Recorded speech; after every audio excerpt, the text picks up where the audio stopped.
sejarawan atau arkeolog tidak boleh ikut campur, karena ini adalah ya memang haknya penulis. Kalau dikritik nantinya dia jadi buku sejarah atau buku. Ada cinta yang murni, ada juga perselingkuhan yang menusuk hati, persahabatan yang tumbuh, dan permusuhan yang terpendam. Karya-karya kayak begini sudah jarang muncul. Wood menawarkan buku ini yang mudah-mudahan kemudian menjadi orang senang dengan mempelajari masa lalu. Jadi ini sebetulnya sejarah abad ke-19 versi Wood Gordon.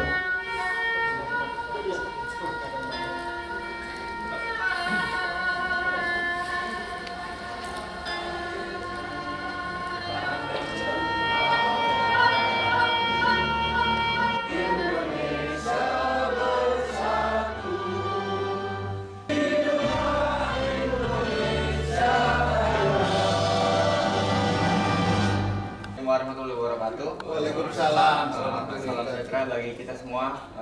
Tentu pertama kami ingin mengucapkan selamat untuk Mas Budi. Mas Budi ini saya kenal Mas Budi sekitar 2015-16, saat itu saya sedang skripsi untuk riset Forum Demokrasi. Ya, betul.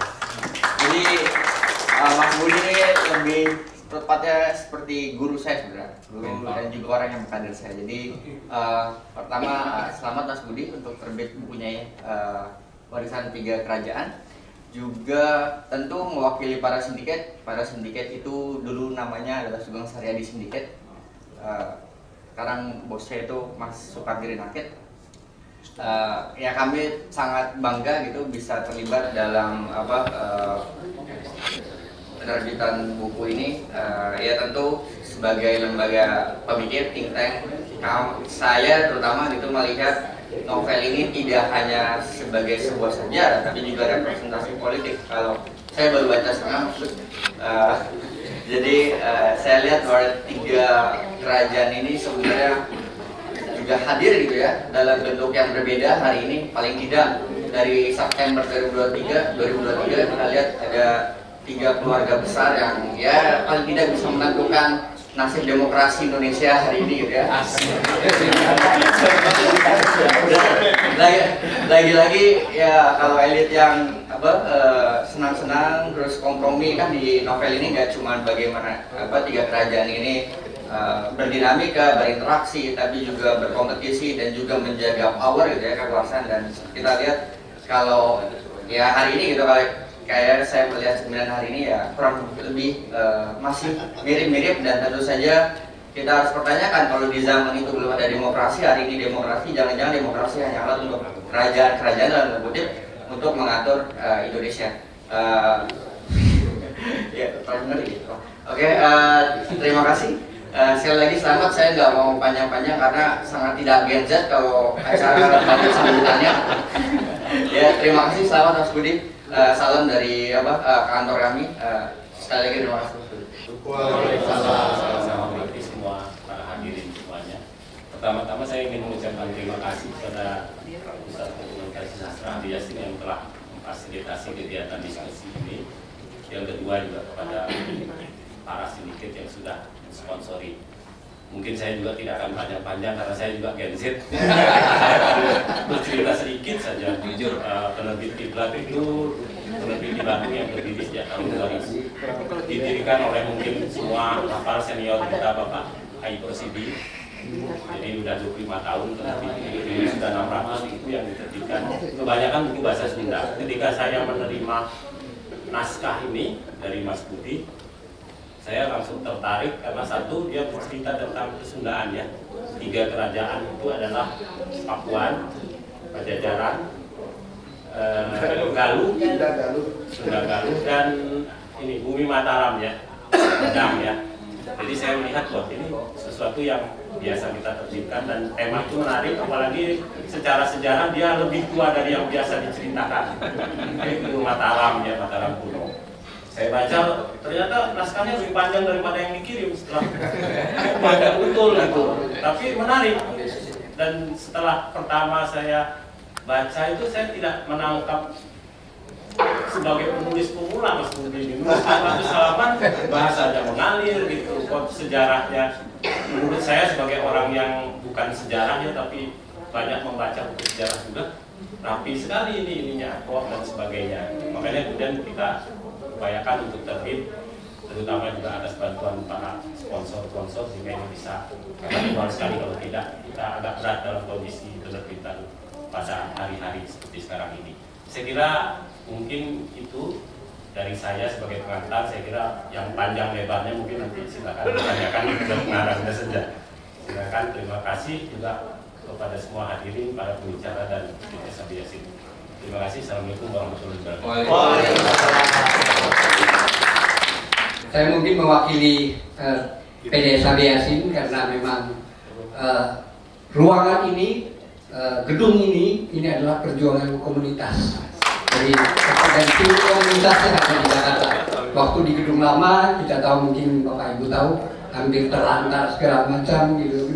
Ada dorongan teman-teman komunitas untuk bagaimana untuk mempertahankan apresiasi di PD Sabiasin, karena dulu memang ada masalah. Dewan Kesenian sendiri tidak bisa sepenuhnya mengakomodir kegiatan teman-teman gitu. Jadi waktu itu pertahanan terakhir teman-teman sastrawan atau penulis itu di PD Sabiasin ketika zaman Endo Senggono. Nah, kebetulan kita sempat cemas dan khawatir juga kalau diambil Pemda ini bagaimana gitu. Apakah akan diteruskan oleh Pemda? Nah, kita bersyukur bahwa ternyata Pak Diki, Pak Nanang yang kemudian menjadi pimpinan ini sangat akomodatif. Jadi humble dengan teman-teman seniman dan mereka menjadikan satu ruangan yang mewah dengan sound system yang bagus, dan itu semua dikabulkan oleh pimpinan-pimpinan. Bahkan kalau dulu peluncuran buku di sini atau di tempat lain itu bayar, ini semua gratis. Makanan kecil juga dikasih gratis, honor para pembicara juga ditanggung oleh pemerintah gitu. Saya kira dari diskusi pusat ini yang menyenangkan kita semua.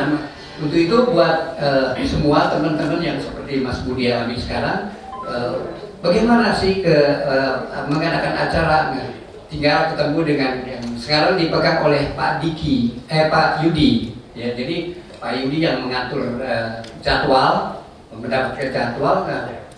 Celakanya memang Mas Budi dapatnya hari Minggu. Sebenarnya kita udah cari jadwal, modal mandir, lalu minta ruang, tapi sudah penuh. Jadi sampai September nanti itu penuh. Jadi mesti lobby betul-betul untuk bisa dapat ruangan di PD Sabiasin ini.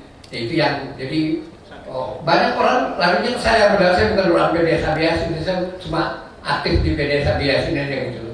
Nah itu yang yang kita alami sekarang. Kita bersyukur bahwa PDS sudah menyediakan sebuah ruang yang sangat representatif untuk kita dalam peluncuran buku. Jadi tidak suka-suka untuk kalau ada buku baru, mungkin dari penerbit juga bisa melakukan peluncuran buku di sini. Juga ada forum-forum diskusi. Jadi ada forum diskusi di sini juga. Ada komunitas-komunitas yang punya program-program. Nah, di komunitas saya itu ada komunitas Dapur Sastra Jakarta, pimpinannya salah satu Mas Wasono. Nah itu kita melakukan forum diskusi meja panjang. Jadi satu program yang khusus itu membicarakan masalah-masalah persoalan sastra. Nanti juga katanya minta ada pembicaraan ke masalah sastra dan politik dan segala macam. Itu bisa di PD Sabiasin ini. Saya kira itu yang sambutan dari saya sebagai apa nih Bu? Sebagai komunitas. Saya kira itu. Sekarang kita memasuki acara berikutnya, yaitu penyerahan buku secara simbolis dari Mas Budi kepada pendukung acara, yaitu Ibu Ratu Febriana. Mewakili dari para sedikit, silakan.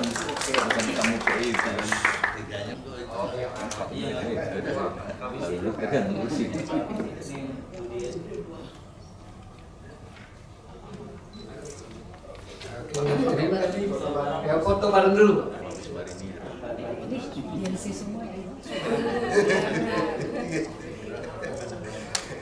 Kita kita sekarang memasuki inti acara ini, yaitu diskusi mengenai buku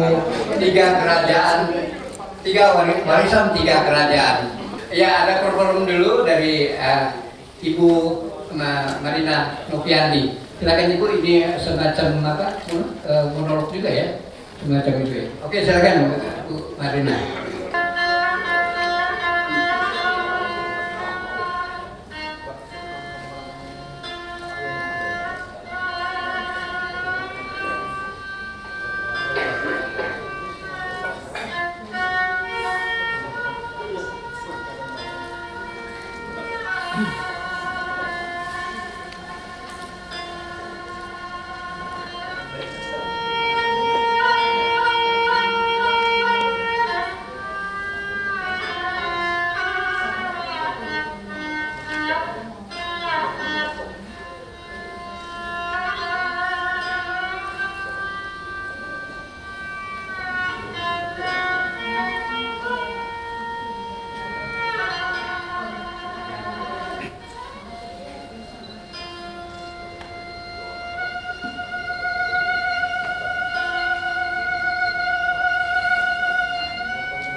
Di puncak bukit yang kemudian diberi nama Stirahat, 15.000 depan ke arah selatan dari Gunung Merapi, sebuah candi pemujaan Shiva berdiri menjulang. Di salah satu sudut pelatarannya terdapat sebuah prasasti yang terbuat dari batu berwarna kuning kecoklatan, bertanggal 13 bulan Kartika tahun 654 Saka. Di permukaan prasasti itu terpahat aksara demi aksara Pallawa yang tersusun menjadi kata demi kata dalam bahasa Sanskerta, menceritakan kisah seorang raja bernama Sena, penguasa yang sangat dicintai rakyatnya. Sena digambarkan sebagai raja yang bijaksana. Seperti Manu, ia melindungi rakyatnya dengan keadilan dan kesejahteraan sepanjang waktu. Seperti seorang ayah yang memeluk anak-anaknya penuh kasih, ia memerintah dengan menempuh jalan damai. Seperti bulan yang menerangi malam, ia membawa ketenangan pada negerinya. Namun sebagaimana bulan yang cahayanya meredup di pagi menjelang, demikianlah Sena berpulang, meninggalkan rakyatnya tenggelam dalam kesedihan. Di bawah bayangan kehilangan itu, seorang pewaris bangkit. Dialah Sanjaya, putra mahkota, pengganti raja yang tidak langsung menerima warisan dari ayahnya, tetapi melalui saudara perempuan sang raja yang bernama Sanaha. Sanjaya digambarkan sebagai raja dengan kekuasaan dan kebajikan tiada tara. Ia menguasai makna-makna kitab suci yang terdalam dan juga strategi perang. Parasnya cerah seperti matahari pagi, berdiri tegap bagai gunung Meru. Di bawah kepemimpinannya, negara menjadi tanah yang damai. Rakyat dapat tidur di jalanan tanpa takut pada ancaman pencuri, penyamun, atau penjahat lainnya. Namun tak sebatas pada pahatan prasasti di Bukit Setiranga itu saja kenangan tentang Sanjaya. Kekuasaannya yang menjangkau ke segala penjuru, memancarkan kemasyuran seperti matahari yang tak tertandingi oleh cahaya lainnya. Puluhan, bahkan ratusan tahun sesudah prasasti itu berdiri, nama Sanjaya terukir kembali pada prasasti lain sebagai pendiri kerajaan Medang di bumi Mataram, sekaligus penanda keabsahan kedudukan raja-raja sesudahnya. Tak hanya di bumi Mataram, di belahan barat Jawa Dwipa, bumi Parahyangan, nama Sanjaya juga ditorehkan pada lembaran lontar para pujangga Sunda. Sebagai seorang pangeran yang menguasai kerajaan-kerajaan besar pecahan Tarumanegara dan menaklukkan kerajaan-kerajaan lainnya. Dalam lembar demi lembar lontar itulah tersimpan cerita panjang tentang pewarisan kekuasaan dari Sena ke Sanaha lalu ke Sanjaya, mengawali sejarah panjang timbul dan sirnanya kerajaan Pajajaran. Inilah kisah perjalanan hidup tokoh-tokoh yang namanya terpahat pada prasasti Setiranga, berhadapan dengan nafsu kekuasaan tokoh-tokoh lainnya. Ada cinta yang murni, ada juga perselingkuhan yang menusuk hati, persahabatan yang tumbuh, dan permusuhan yang terpendam. Inilah kisah tentang jatuh bangunnya kekuasaan di Jawa Dwipa, tentang kekerasan senjata yang bersaing dengan wibawa serta kata-kata bijaksana, tentang pertaruhan antara kejayaan dan kehancuran, dan tentang penaklukan yang berhadapan dengan perlawanan.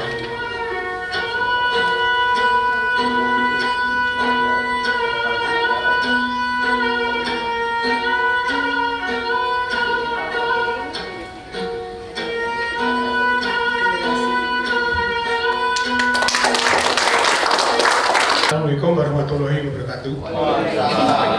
Selamat pagi Bapak-bapak sekalian. Ya, berbahagia sekali kita bisa bertemu di sini dan tidak disangka-sangka ya. Ternyata banyak teman-teman lama, terutama dari Asdaker ya, dari Asrama Dasinapati, ada Romo Maska, ada Wismarini juga. Ya. Iya, ada PGT, ada Wismarini. PGT juga, Wismarini juga semua ada di sini. Ya. Kita sebenarnya tidak langsung reuni nih. Ya. Jadi warisan 3 kerajaan itu telah berhasil mengumpulkan ya sisa-sisa laskar Pajang, ya. Ex penghuni Asrama Dasinapati, PGT dan Wismarini kumpul di sini. Baik. Saya kira tidak usah berpanjang dari Genset, katanya waktu itu cepat gitu ya. Saya panggilkan saja 2 pembicara yang akan meramaikan diskusi kita pagi ini. Pertama Prof. Dr. Agus Haris Gunandar, silakan. Yang kedua Kang Maman Mahayana, silakan.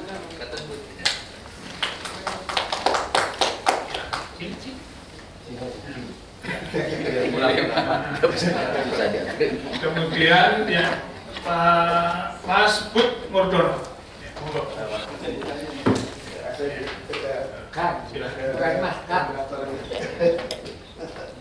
Mana kamu? Ngambil kopi. Baik, nah, ya, ibu bapak-bapak, jadi tiga orang yang hadir ini sebetulnya, ya, apa namanya? Anak muda semua. Ya, anak muda semua, tanda petik ya.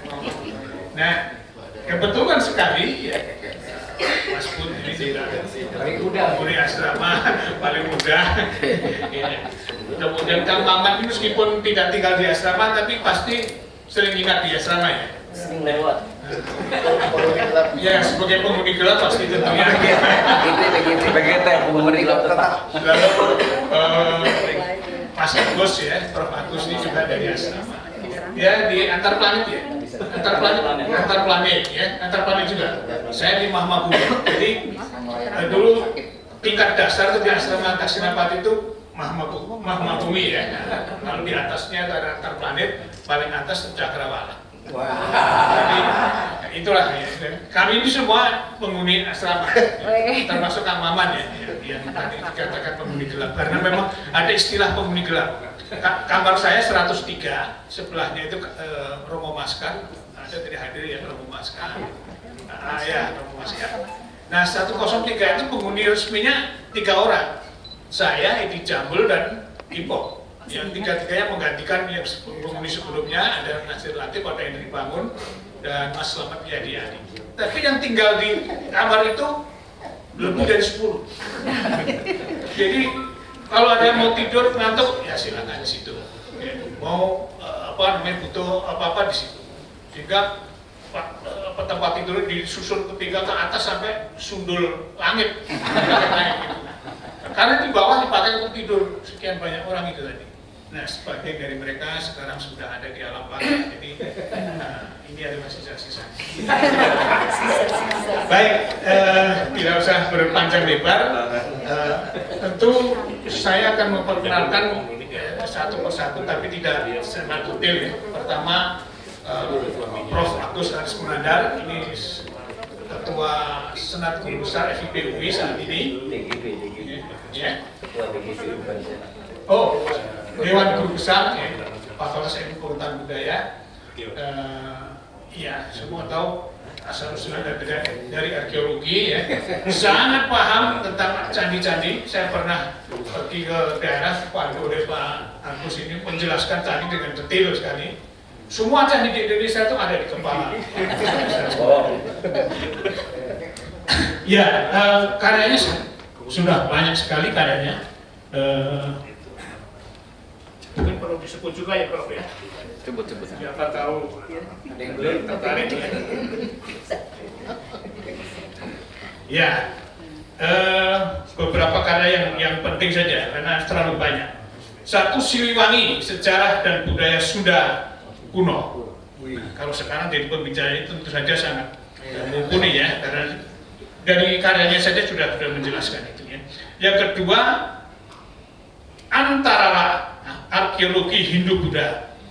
Yang ketiga, Welwa Tekta Prana, kajian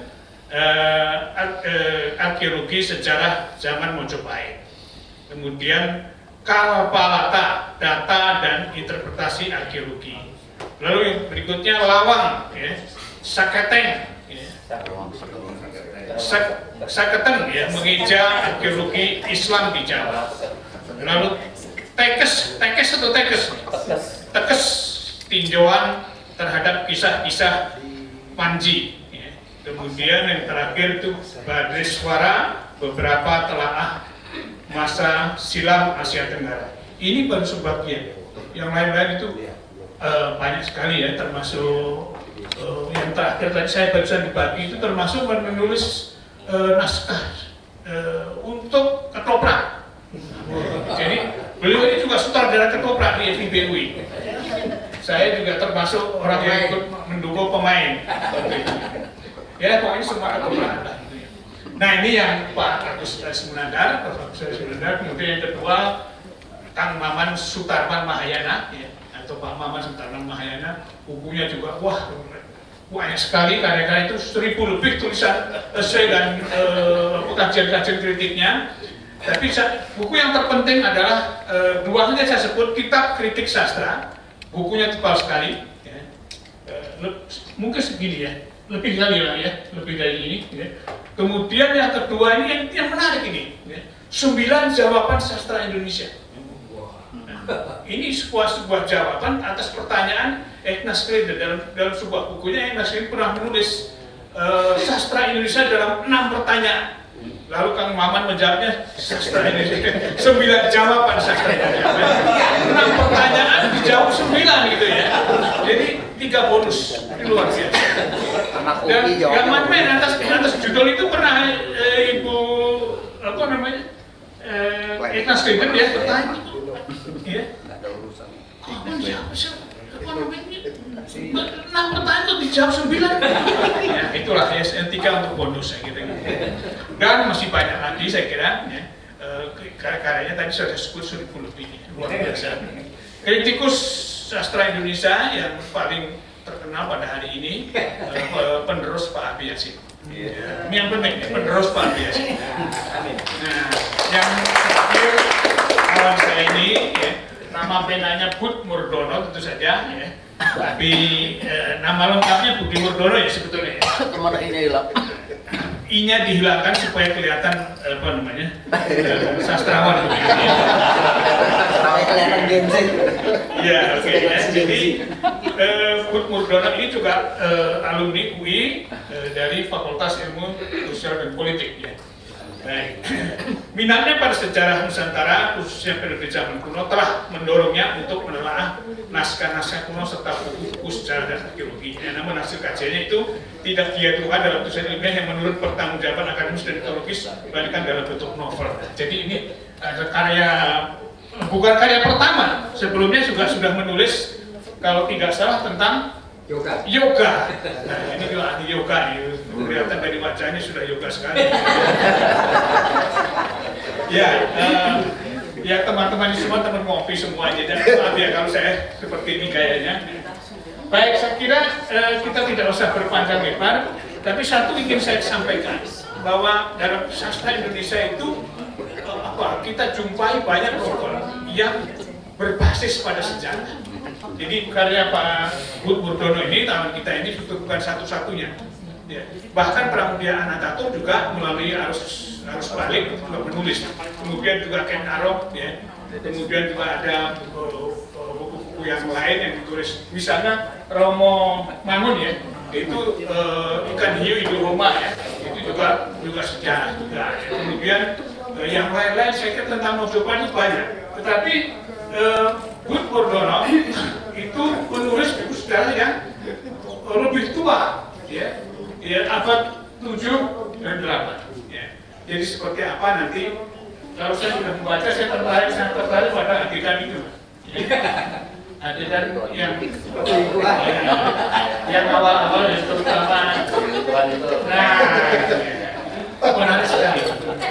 Ada kritik, kurang erotis, tapi jangan sampai menyayangi Eni Ero.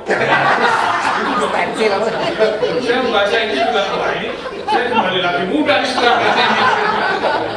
Baik, nanti seperti apa mari kita dengarkan langsung bagaimana kesaksian dua orang ahli ini yang akan membedah buku ini. Terus terang saya tertarik sekali dengan membaca ini. Meskipun belum selesai, urusan yang lain saya kira.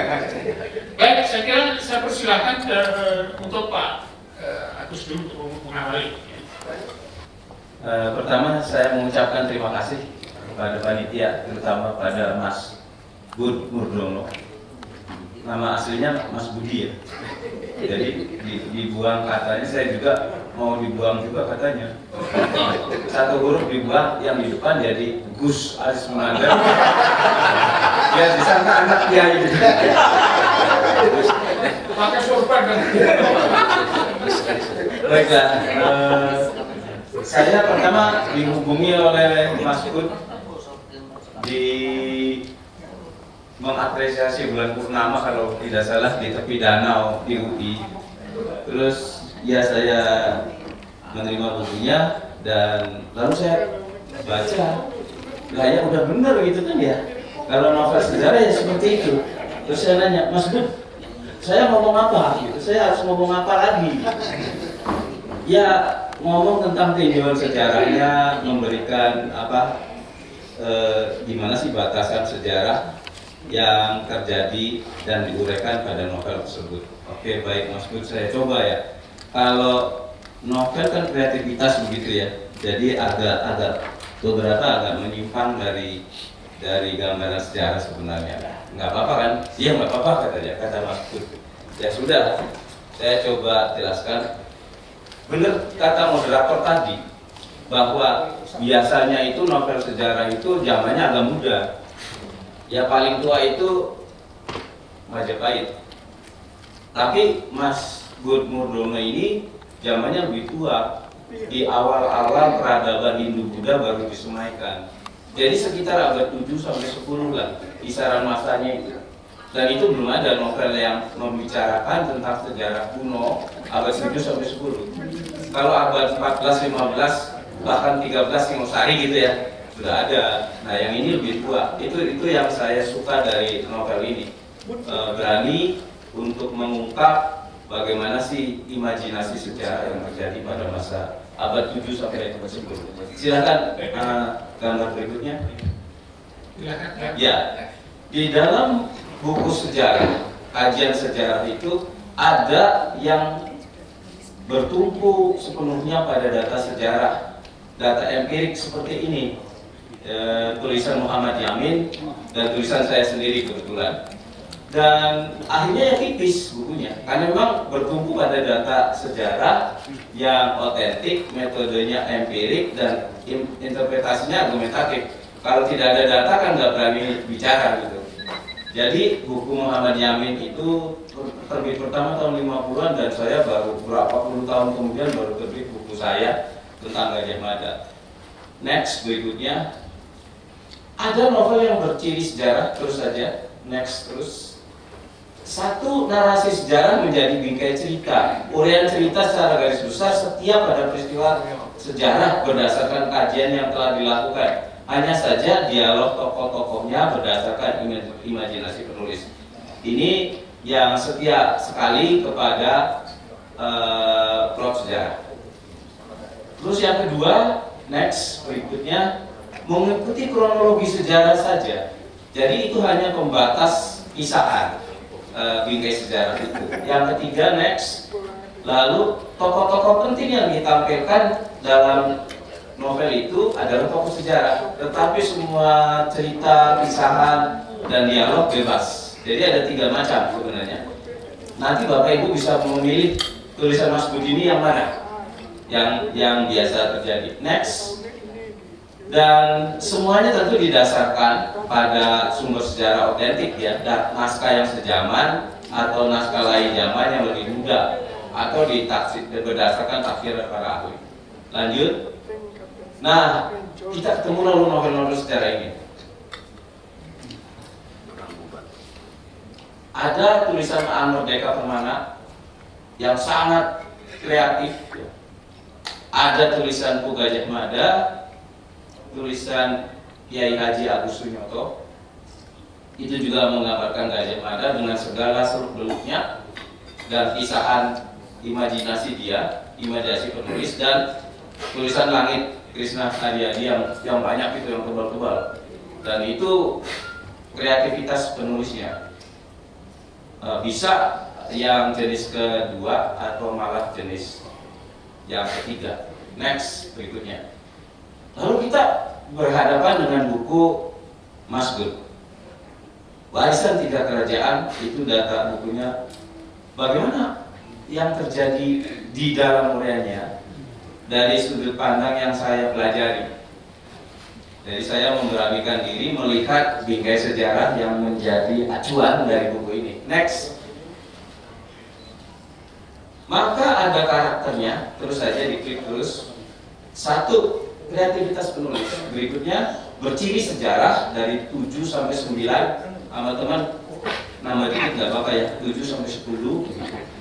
Terus novel dengan acuan sejarah kuno, dan yang berikutnya adalah narasi tentang politik, kekuasaan, perekonomian rakyat. Ternyata di dalamnya juga diuraikan tentang pasar. Ya, saya sangat tertarik ke pasar desa, dan nyatanya memang betul. Rupanya Mas Bud sudah mempelajari betul apa yang dijual pada masa Mataram kuno itu, apa yang dilakukan di pasar desa, dan selanjutnya penataan wilayah dan sebagainya. Buku Warisan Tiga Kerajaan disebut berciri sejarah karena next menggunakan kerangka sejarah kuno peralihan kerajaan-kerajaan di Jawa bagian barat ke Jawa bagian tengah. Jadi sekitar abad 8, awal abad 8. Berikutnya menggambarkan peristiwa yang telah menjadi sejarah berkenaan dengan kerajaan Sunda, Galuh, Mataram kuno, peperangan dan sebagainya. Berikutnya tokoh-tokoh utama yang tampil dalam gelarannya diambil dari data sejarah, prasasti, dan karya sastra. Memang dilengkapi tokoh-tokoh fiktif, itu biasa terjadi. Tetapi tokoh-tokoh yang penting itu diambil dari sumber-sumber yang bisa dipertanggungjawabkan, sumber otentik, kalau kata para ahli. Terus, nah ini menguraikan keadaan ruang budaya dalam masa yang menjadi bingkai cerita. Saya beri angka, beri warna merah. Nah, karena di sini bisa saya diskusikan lebih lanjut tentang ruang budaya itu. Jadi yang lainnya, oke. Nah, ruang budaya pada masa sejaman itu sebenarnya masih bisa diangkat lebih lanjut. Next, kita lanjutkan. Di dalam sejarah ada teorema bahwa kejadian di masa silam itu akhirnya bisa dijabarkan dalam 3 bentuk. 1 sebagai peristiwa sejarah, 2 sebagai narasi lisan, dan 3 sebagai ilmu sejarah. Kalau sebagai peristiwa sejarah kita nggak bisa lihat lagi karena peristiwanya udah lewat. Sebagai narasi lisan adalah apa yang bisa diingat. Maka lahirlah legenda, mitos, dongeng itu akibat narasi lisan yang bertambah-tambah. Dan yang dipelajari adalah sebagai ilmu. Di mana lalu kedudukan novel-novel sejarah? Di sini berikutnya. Nah, sebenarnya novel sejarah itu adalah pecahan dari sejarah sebagai ilmu yang mendapat bentuk kreativitas dari penulisnya, lalu jadilah novel sejarah. Sementara saya yang tadi disebut-sebut Bapak Moderator hafal semua candi se-Indonesia itu bohong, moderator aja itu saya ada di sini di data arkeologis. Jadi kami dalam kajian arkeologi itu melengkapi peristiwa sejarah, melengkapi sejarah sebagai ilmu, dan menjadi bukti narasi lisan. Kalau kita bicara tentang siapa yang membangun Candi Prambanan, nah itu kan Raden Bandung dengan Roro Jonggrang. Nah itu tradisi lisan sebenarnya. Kami arkeolog adanya di sini untuk benar atau enggak tentang tradisi lisan itu. Nah itu terjadilah maka seperti ini. Novel sejarah ada di sana. Next berikutnya. Kreativitas lanjut dalam novel sejarah ada bukti kreativitas dari saudara Bud Murdono itu karena 1, silakan menghasilkan karya baru yang tadi saya bilang nggak ada tuh tulisan sebelumnya tentang novel di abad 7 sampai 10. Tapi ini baru pertama. Berikutnya next, menyampaikan tafsir baru tentang kerajaan-kerajaan awal tanah Jawa. Tafsir kreatif. Apakah benar atau tidak itu terserah, karena penulis itu menawarkan suatu tawaran. Gini loh. Yang berikutnya, menciptakan dialog-dialog itu biasa terjadi. Dan yang terakhir, next, puisi sepenuhnya hak penulis sebagai hasil dari proses berpikir dan kepiawaian kreativitasnya. Jadi sejarawan atau arkeolog tidak boleh ikut campur karena ini adalah memang haknya penulis. Kalau dikritik nantinya dia jadi buku sejarah atau buku arkeologi. Arkeologi dan sejarah hanya dijadikan bingkai oleh penulisnya, begitu ya. Yang dimaksudkan sebagai novel sejarah adalah novel yang mengacu pada peristiwa sejarah dengan kebenaran-kebenaran yang otentik tetapi telah dikreativitaskan begitu. Next, berikutnya. Kreativitas adalah uraian isi adalah hak sepenuhnya dari penulis, dapat mengubah dialog-dialog tokoh, dapat menguraikan hubungan sebab akibat dalam penggambaran alur cerita, menjelaskan alasan terjadinya suatu peristiwa dan akibat dari peristiwa itu, menguraikan gambaran alam lingkungan yang mendukung terjadinya kerusakan, menggambarkan lingkungan budaya dan peradaban. Kembali saya merapi karena itu yang agak kurang dari novel ini, yang berkembang sejaman dengan narasi kisahan. Mari kita lanjutkan lagi. Next, kita menengok sebentar ke Tanah Jawa awal peradaban Hindu-Buddha yang menjadi bingkai utama dari novel Warisan Tiga Kerajaan. Berikutnya, nah Bapak Ibu hadirin yang saya muliakan, kalau kita bicara Tanah Jawa abad 5-10, kondisinya seperti ini. Kerajaan pertama itu Tarumanagara yang kemudian sudah runtuh, tadi disebut menjadi serpihan-serpihan kuasa di Tanah Jawa yang melahirkan kerajaan Sunda, Galuh, dan Mataram. Tetapi di Jawa Tengah itu ada kerajaan yang disebut Polim atau Kalim. Itu juga runtuh dan lalu mungkin menurunkan kerajaan Mataram. Kenapa saya bilang? Karena tidak ada data, cuma saya sebutkan mungkin gitu ya. Datanya memang terbatas sekali. Lalu ada kerajaan Kanjuruhan itu di bagian timur.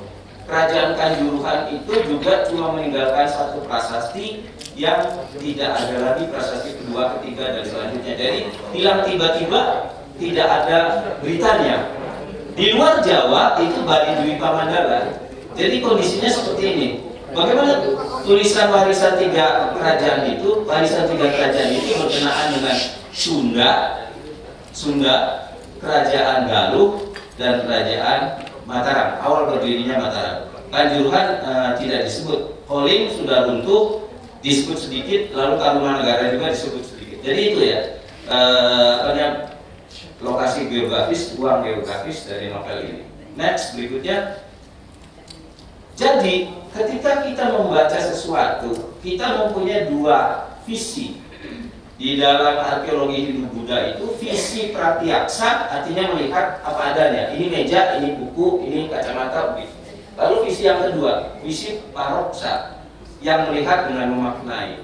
Nah, kalau kita melihat dengan memaknai tokoh Sanjaya, maka akan keluar seperti ini. Next, berikutnya, kehadirannya dalam sejarah kuno diuraikan dalam satu-satunya prasasti sejaman, yaitu tadi sudah disinggung oleh Mbak Marina ya, tentang prasasti yang ditulis di Bukit Stirangga, di halaman kandinya agak ke bawah sebenarnya, di lereng tengah Bukit Stirangga. Yang kedua, next, mempunyai jejak peninggalan arkeologis Candi Gunung Wukir yang masih ada di Bukit Stirangga. Sekarang namanya Bukit Gunung Wukir. Iya, bukit itu wukir, jadi bukit. Lalu yang berikutnya adalah diuraikan secara agak panjang dalam manuskrip Carita Parahyangan yang digubah ke-16. Jadi Sanjaya itu dituliskan di dalam naskah Sunda kuno, padahal dia berinteraksi dan bersepak terjang di wilayah Jawa kuno. Lalu ada yang nanya ke saya, kalau begitu Sanjaya itu orang mana? Orang Sunda atau orang Jawa? Nanti, sabar. Kayaknya orang Indramayu sih.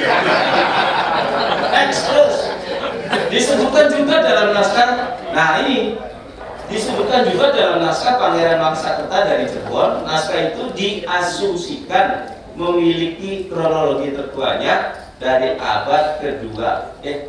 Paruh kedua abad 19. Jadi naskahnya agak muda. Dan ini masih jadi diskusi di antara para filolog dan arkeolog.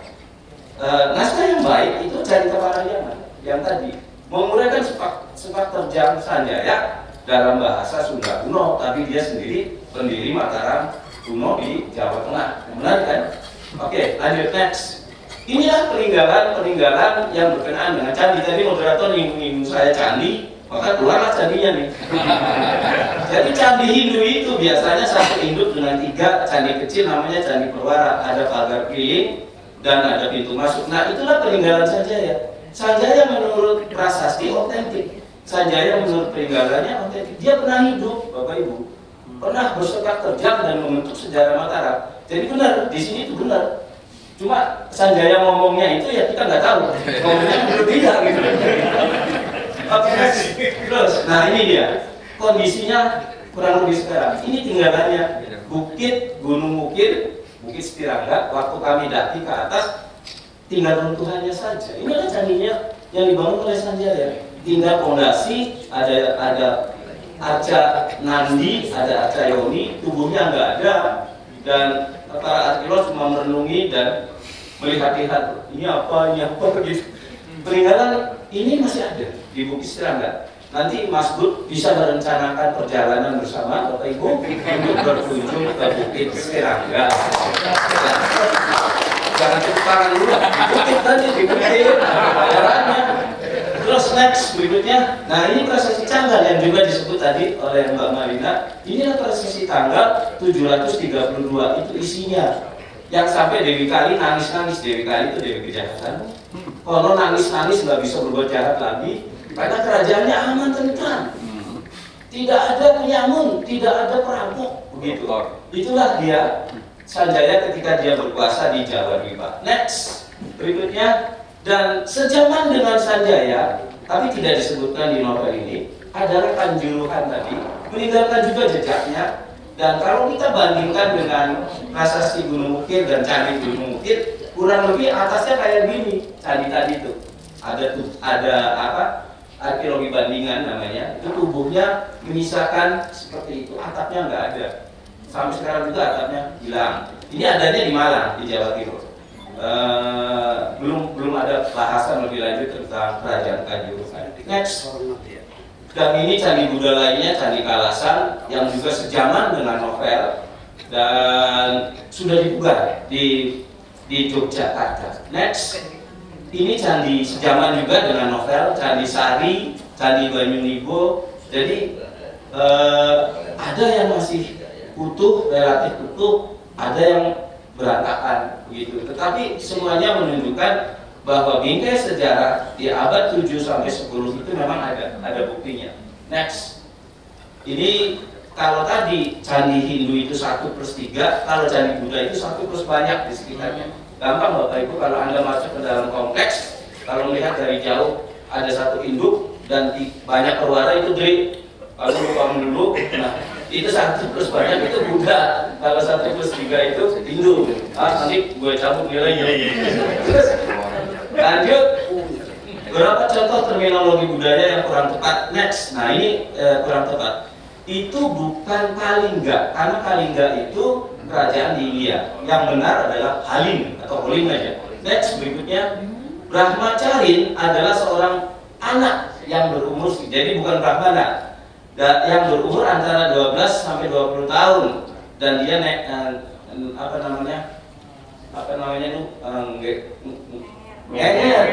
di rumah seorang Brahmana menumpang untuk belajar itu. Next, Bumi Sambara adalah wilayah yang artinya wilayah milik Buddha Aksodya dalam prasasti Sri Kahulna. Terus saya nggak boleh salah password, nggak bisa karena ini kan novel sejarah.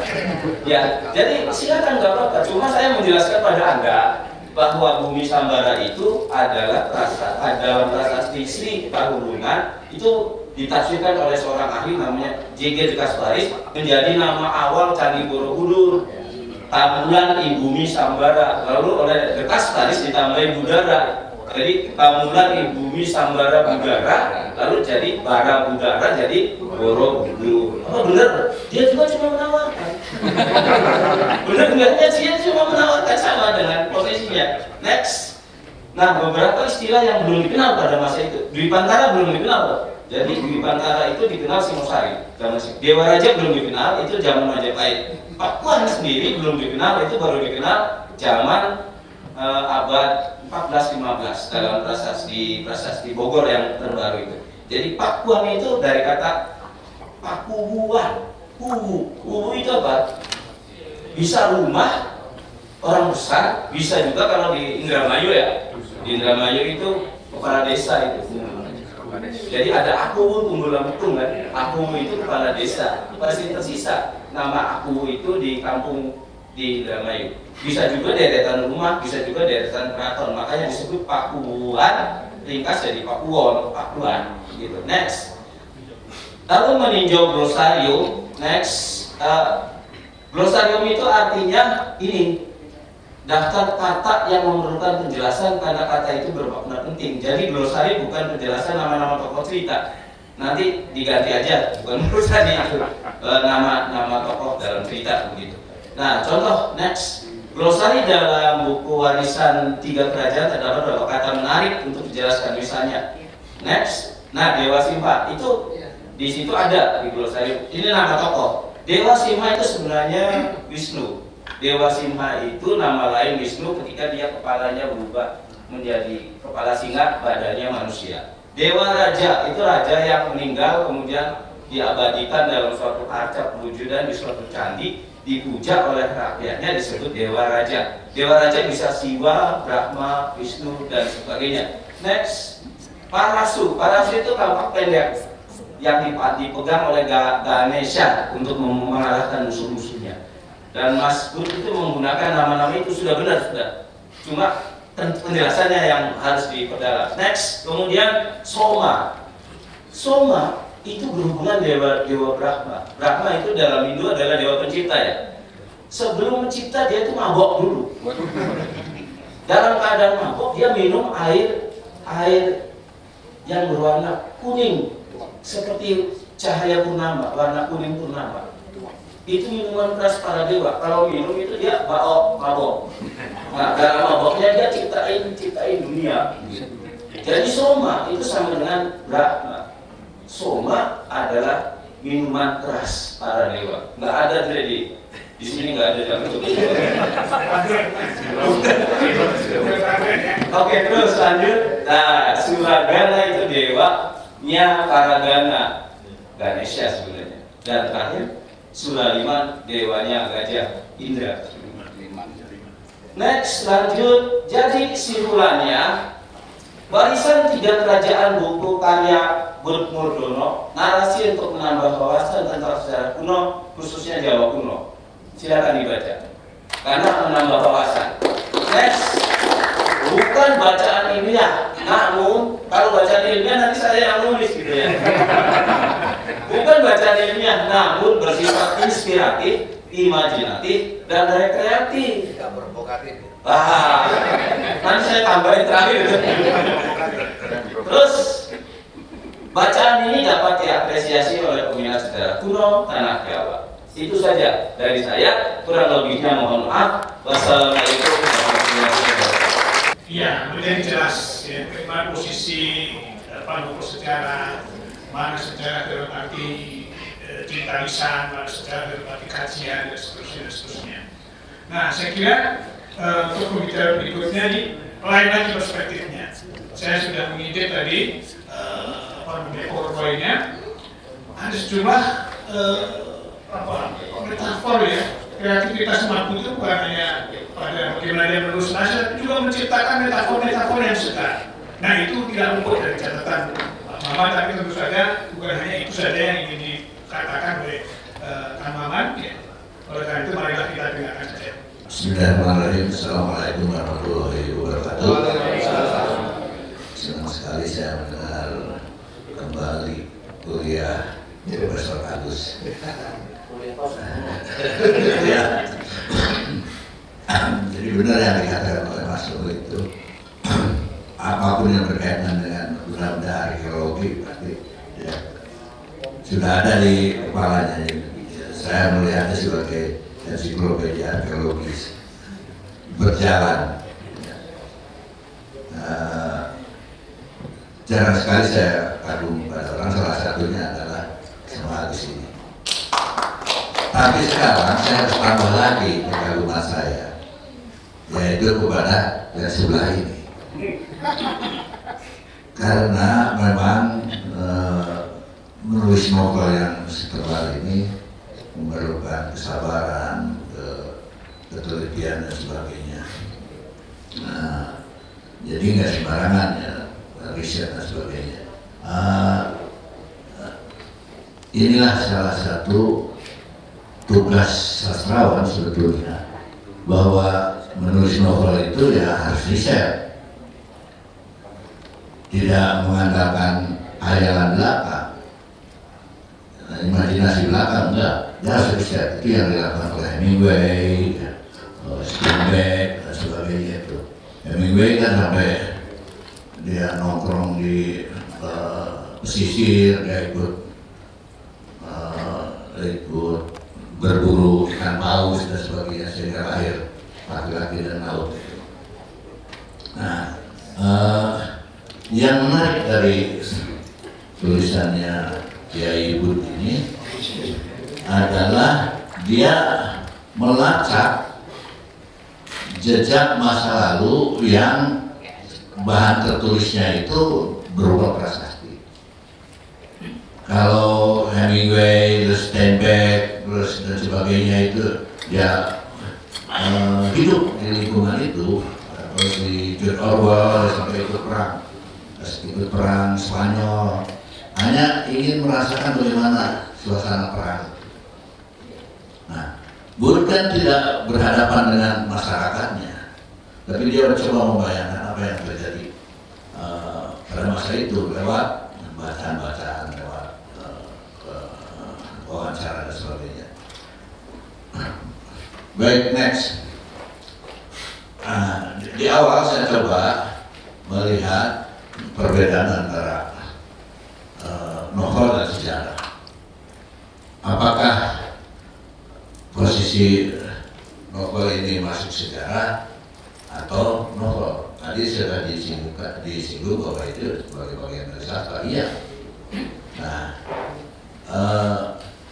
apa yang dilakukan oleh Bud ini, mereka masa lalu, mencatat masa kini dan berkaitan dengan kajian sekarang, dan coba meramal masa depan. Ini saya kira kelebihan sastrawan dibandingkan sejarawan. Betul, karena sastrawan dia meramalkan sesuatu seperti yang dilakukan oleh George Orwell dengan novel 1948 itu kan dia meramalkan apa yang terjadi di Inggris tahun 1948.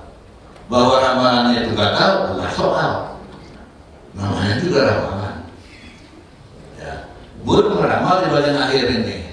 Jangan-jangan nanti Sanjaya itu menguasai wilayah Asia Tenggara sampai ke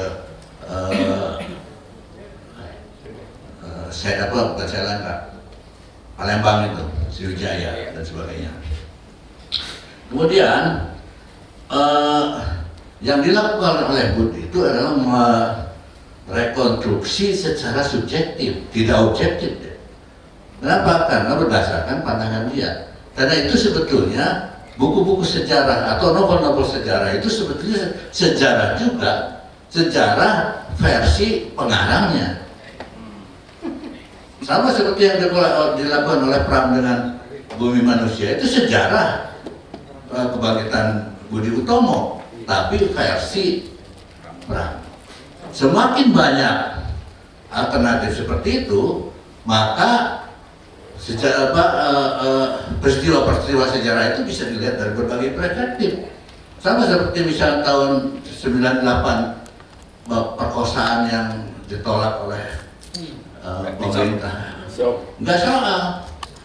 Nah, tugas sastrawan adalah mencoba melihat bahwa begini loh yang sebenarnya, bahwa nanti masyarakat setuju atau tidak ya soal lain. Tapi di sini sebetulnya pentingnya sastrawan, karena dia melihat sesuatu yang tidak terungkapkan dalam sejarah, seperti dikatakan Seno itu ketika politik atau pers tidak bisa mengungkapkan apa-apa, sastra yang bicara. Oke. Kemudian next.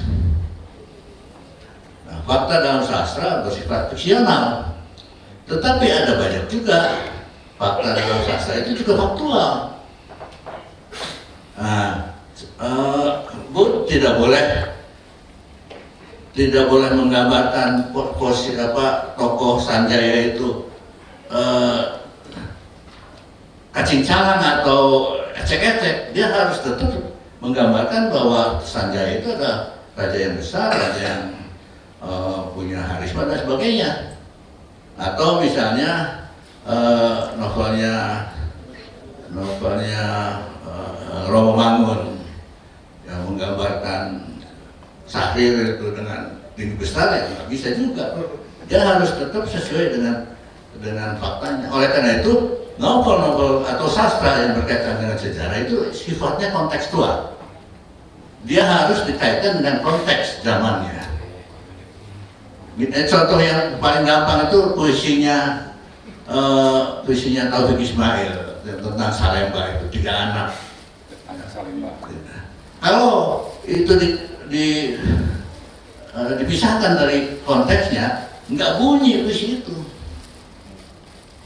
Jadi harus dikaitkan dengan konteksnya. Nah, begitu juga novel ini harus dibunyikan itu dikaitkan dengan konteksnya.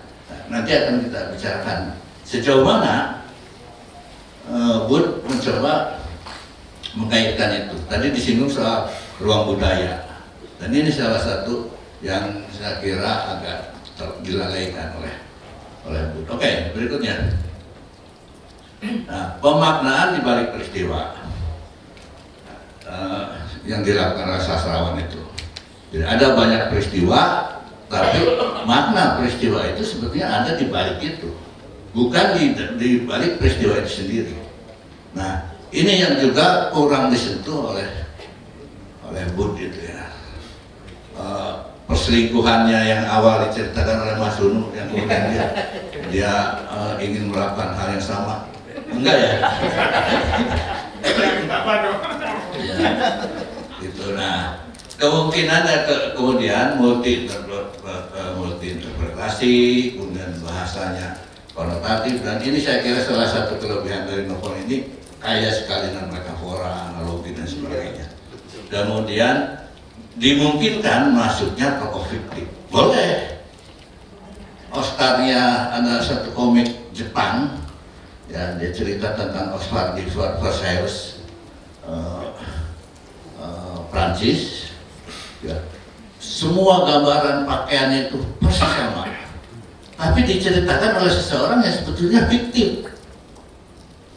Tetapi karena kuatnya gambaran itu, lalu ada di Jepang itu setiap tahun ada peringatan tentang itu. Bahkan ada satu gedung yang khusus menyimpan semua pakaian dan sebagainya itu di pakaian Oscar berdasarkan komik itu. Nah, padahal tokoh itunya sendiri, Oscarnya betul ada, tapi si tokoh yang mengikuti si Oscar itu fiktif. Nah, di sini tentu saja kan banyak sekali tokoh-tokoh fiktif. Tidak apa-apa, karena dengan begitu peristiwa itu jadi lebih hidup. Jangan-jangan perselingkuhan itu juga fiktif. Itu harapan yang tak tercapai oleh pengarang, jangan-jangan. Oke, next. Nah, sekarang bagaimana dengan novel Warisan Tiga Kerajaan ini? Nah, latar belakang, jadi 3 bagian yang ditulis oleh Bud ini, ya, pertama saya bagi itu sebagai latar belakang konflik. Berarti Gandayun, kemudian melahirkan Sempak Wajah, kemudian Wanayasa, dan Mandi Minyak. Si bungsu. Dari awal saya sudah curiga ini akan jadi masalah, karena warisan kerajaan itu kok dikasihkan ke si bungsu, bukan ke sulung. Nah, tambahan lagi si sulung ini enggak ganteng-ganteng amat, sementara si bungsu ganteng. Maka ketika Sempak Wajah ini menikah dengan Buan Rababu, nah padahal ternyata itu sudah ada main mata dengan si Mandi Minyak ini. Maka ketika Rababu datang ke istana itu, nah terjadilah bagaimana yang diinginkan oleh Mas Unu. Dan dari situ kemudian melahirkan anak namanya Sena. Nah, kemudian Mandi Minyak menikah lagi dengan Parwati, melahirkanlah Sanaha. Jadi kakak beradik, kemudian dikawinkan oleh bapaknya. Nah, ini saja sudah, wah pasti ini akan seru nih. Karena kan itu incest. Seperti di Oedipus Sang Raja itu, ya ibunya menikah, anaknya menikah dengan ibunya. Oedipus menikah dengan ibunya, kemudian terjadi wabah dan sebagainya. Saya kira Sangkuriang juga kalau jadi dengan Dayang Sumbi bisa bahaya tuh, ya. Nah. Ya. Tapi ini problem yang sangat serius sebetulnya, incest itu.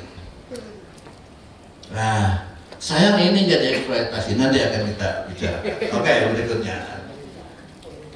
Nah, jadi ini bagian yang menurut saya ini awal terjadinya percik konflik.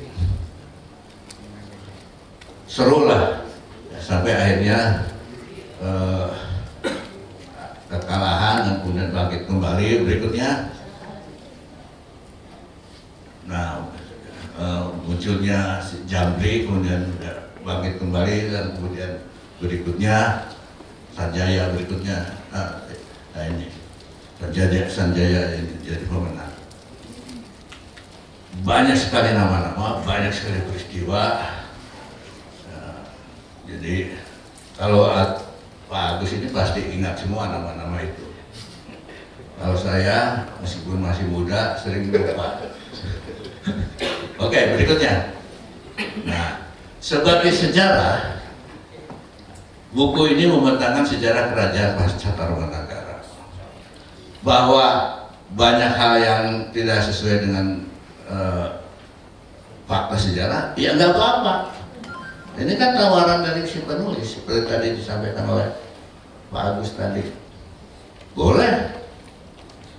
Dan nah tadi dengan arif bijaksana, Profesor Agus menyebutkan saya tidak boleh menempatkan buku ini sebagai buku sejarah, tapi sebagai bacaan, ya ini alternatif yang lain yang bisa menginspirasi, jangan-jangan benar.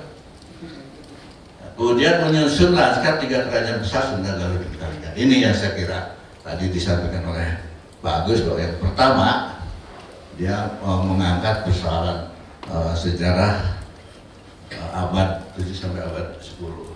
Karena sebelum-sebelum kan banyak tuh, seperti Senopati Pamungkas, kemudian S.H. Mintarja dan sebagainya. Kemudian menguak jatuh bangun sejumlah kerajaan akibat perselingkuhan. Tadi ya, pada abad perselingkuhan cuma satu kali. Satu itu, yang lain-lain kurang.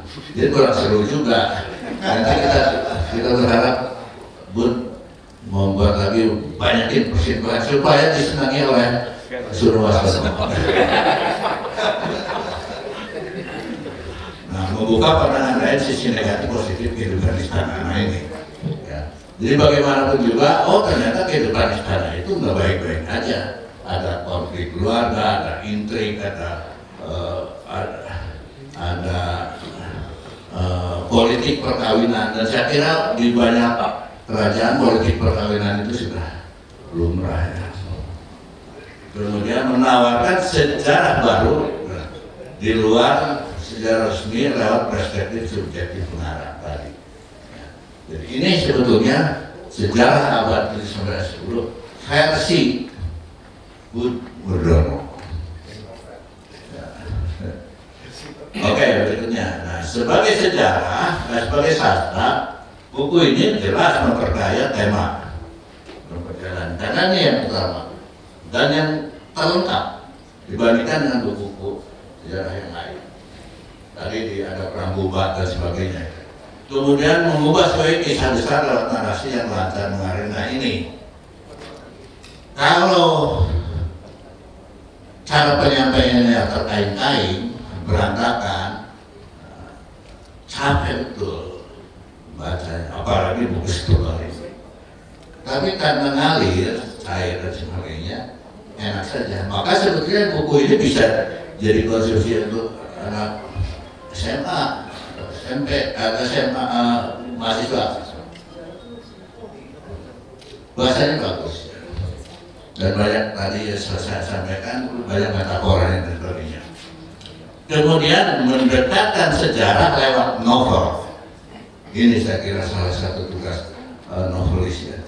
Sehingga sejarah itu nggak kaku, nggak cuma nama-nama, nggak cuma peristiwa-peristiwa, tapi ada peristiwa di belakang itu. Dan peristiwa di belakang itu yang seringkali juga diabaikan, termasuk juga di dalam penulisan sejarah sastra Indonesia. Angka-angka dan nama-nama pengarang aja atau lembaga, peristiwa yang terjadi di belakang itu yang diabaikan. Sehingga yang muncul adalah senarai nama, senarai karya dan sebagainya. Kemudian menegakkan posisi dan peran sastrawan sebagai perekam, pencatat dan penilai peristiwa. Jadi dalam kesempatan ini saya menghimbau kepada para sastrawan dan kepada para wartawan, wahai para sastrawan yang beriman, ayolah nulis peristiwa sejarah, karena dari situ akan banyak sekali perspektif lain tentang peristiwa masa lalu kita. Nah, kemudian menyemarakan semangat menggali kekayaan masa lalu, sejarah, tradisi dan sebagainya. Sementara karya-karya kayak begini sudah jarang muncul, Wood menawarkan buku ini yang mudah-mudahan kemudian menjadi orang senang dengan mempelajari masa lalu. Oke, next. Nah, apakah ada hal yang baru dari buku ini? Ya, tadi sudah disinggung ya, lanskap sejarah 3 kerajaan yang relatif komprehensif. Saya belum berani menyebut sebagai yang pertama karena belum tahu. Nah, tadi Pak Agus bilang bahwa ini yang pertama yang mengangkat peristiwa kerajaan abad 7 dan 10. Jadi boleh ditambahkan yang pertama. Berikutnya lebih lengkap dibandingkan novel sejenis, kaya data sejarah. Nah, penceritaannya filmis, kita bisa membayangkannya hidup betul. Sehingga kalau mau disinetronkan bisa. Betul, filmis, gambaran tentang tokoh-tokohnya, meskipun nanti ada beberapa catatannya. Kemudian Roya memanfaatkan majas secara kreatif, segar dan berkesan, nggak klise. Tadi disinggung di bagian awal itu wajah Sanjaya seperti matahari pagi dan sebagainya. Banyak sekali. Saya catat setiap alinea ada sekitar 40-an alinea diawali dengan metafora itu. Dan nggak klise. Penyair harus belajar sama Gurme, gimana membuat metafora. Ya. Kemudian analogi metapersonifikasi Asia. Ya. Inilah yang dilakukan oleh Wood, memperkaya daya ungkap bahasa Indonesia. Jadi bahasa Indonesia itu nggak miskin-miskin amat. Buktinya apa? Menunjukkan bahwa bisa kaya. Sama seperti yang ditulis oleh Sutarji dalam buku Isyarat itu. Kan metaforanya banyak sekali, ungkapan-ungkapannya banyak sekali. Dan para penulis sebetulnya harus punya keberanian melakukan itu. Oke, next. Nah, ini beberapa sungai merindukan muara, senja menyambut rembulan. Dicatat nih kalau ada yang calon penyair ya. Matahari pagi yang bangkit dari ujung terkawal gunung sawah adalah jarum yang terselip dalam jerami galuh. Ini metaforis betul. Ya. Karena gunung sawah ini ya, yang nanti melahirkan tokoh Sanjaya, tokoh Jamri ya. Kemudian dia bisa menguasai kembali kerajaan yang dulu ditinggalkan. Oke. waktu tertulis seperti roda kereta yang besar dan berat menggilas tanah pohon sejarah, gugur dan seterusnya. Waktu adalah sekutu yang paling licik dan sebagainya. Keren ini. Ya. Nah, sehingga teks itu nggak kering.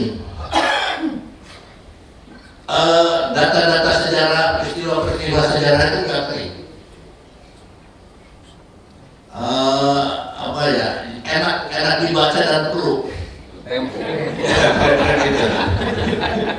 Oke, next. Nah, dalam buku Stefan 698 halaman ini pembaca di situ kekayaan markas bahasa. Kemudian lebih dari 40-annya diawali dengan analogi persoalan. Nah, ini yang saya kagum lagi adalah nyaris tidak ada kesalahan teknis yang tidak perlu. Karena selama ini saya apalagi buku kumpulan puisi, TV dan sebagainya, kesalahannya tidak ada halaman tanpa kesalahan. Betul. Aja salah kita sebagainya. Ini ya tidak. Saya itu di bawah 10 kesalahan ketiknya itu. Buku seperti ini. Jadi saya mengapresiasi pada kiblat buku utama dan menulis ini sekali.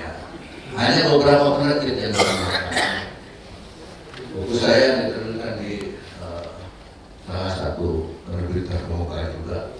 Itu juga masih kacau banget. Jadi dengan bersihnya dari kesalahan ini, pembaca dimanjakan matanya, dimanjakan memasuki kalimat-kalimat dan sebagainya. Next. Nah, ini catatan kecil saya. Buku ini cenderung mengandalkan teknik bercerita, pria, tetapi kurang menampilkan kelakuan, gambaran tokohnya, fisiknya, geraknya. Jadi si tokoh si sulung tadi, saya lupa namanya tuh, ya. Kan dia agak bungkuk, tapi nggak digambarkan gimana sih kalau dalamnya itu, cuma bungkuk aja. Nah, ini juga terjadi di dalam peperangan. Kan banyak sekali peperangan itu, tapi diceritakan secara umum saja. Oke. Ya. Kemudian pemikiran, dialog, kurang sekali dialog yang menunjukkan bahwa tokoh ini memang pemikir atau hebat atau punya kemampuan menganalisis strategi perang dan sebagainya.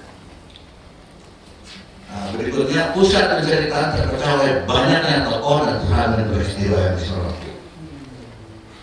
Karena terlalu banyaknya peristiwa, maka fokus cerita ambiar. Nggak fokus pada tokoh tertentu. Nah, mestinya ada tokoh tertentu. Taruhlah misalnya Serbat Pamungkas, ada tokoh utamanya, atau 2 atau 3 tokoh utama, sehingga pembaca fokus pada peristiwa.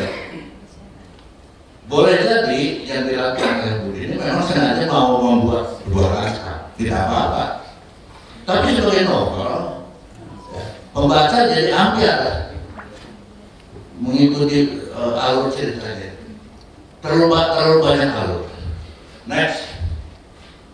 Nah, peristiwa di Indonesia dibangun secara kronologis. Semuanya kronologis. Padahal bisa dilakukan dengan flashback. Dan itu yang dimanfaatkan betul oleh Kominfo dan KL. Betul. Coba baca buku-buku Kominfo itu.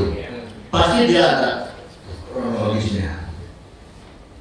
Nah, ini bagian dari usaha memperkaya.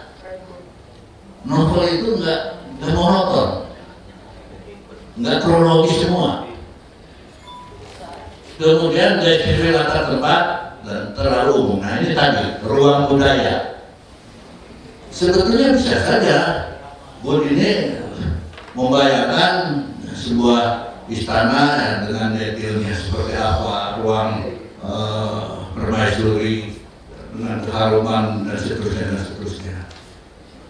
Sehingga pembaca itu hanya tidak diberi gambaran apa bedanya istana Galuh dengan istana yang lain. Semuanya sama, termasuk dalam peperangan.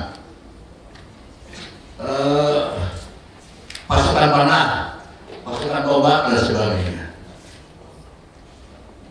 Nah, padahal kan beda, musuhnya beda, peristiwanya beda dan sebagainya. Nah, kemudian gambaran trauma ini juga terjadi pada karakteristik tokoh. Ya. Nah, kan si Sanjaya ini dianggap sebagai kejam karena membunuh pamannya, yaitu si Purbasura. Tapi itu kan dibunuh oleh tentaranya. Tapi sejauh mana kejaman itu? Kan lagi perang, ya enggak? Coba baca Taiko itu, bagaimana Hideyoshi memenggal kepala musuhnya, kemudian dibawa dia berkeliling-keliling kepalanya itu sambil kucuran darah dari lehernya. Kelihatan betul, meskipun itu memang bagian dari kultur Jepang. Tapi dengan begitu, kejamannya itu, kengeriannya itu bisa terasa betul.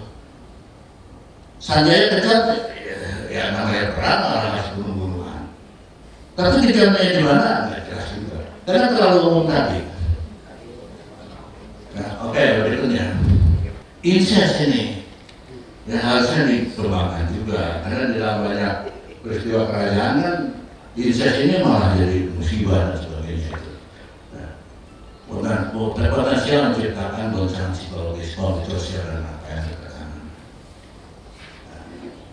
Next. Nah, keroyokan memanfaatkan majas kadang-kala justru menurunkan aspek greget dan tegangan. Jadi ketika perang, peristiwa perang, hindari keroyokan membuat metafora yang panjang-panjang, bikin kalimat-kalimat pendek supaya tegangan si pembaca itu masuk ke dalam suasana tegang itu dengan kalimat-kalimat pendek itu bisa lebih kuat. Baca tuh puisi cerpen-cerpennya Putu Wijaya, bergerak ya kalimatnya itu. Dari awal sampai akhir itu bergerak kalimat-kalimat pendek. Jadi si pembaca itu langsung dipasukin ke suasana tegang, dan ketika suasana tegang itu masuk, nah kalau ada metafora yang panjang-panjang hilang, kendor lagi. Nah ini yang terjadi ketika membaca buku ini. Dalam setiap perangkat itu banyaknya metafora dan kalimat-kalimat panjang. Suasana perang itu enggak tegang. Padahal penting sekali sebuah novel menghadirkan tegangan. Demikian wahai kita yang itu.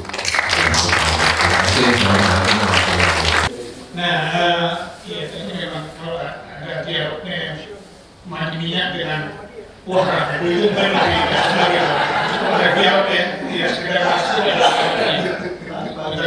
Kedua aspek tadi memang itu miskin aspek. Kalau dalam ayat itu ada lakon wisan gini takon bobo. Ini dibalik nih. Ini anak ini asal usulnya dari mana?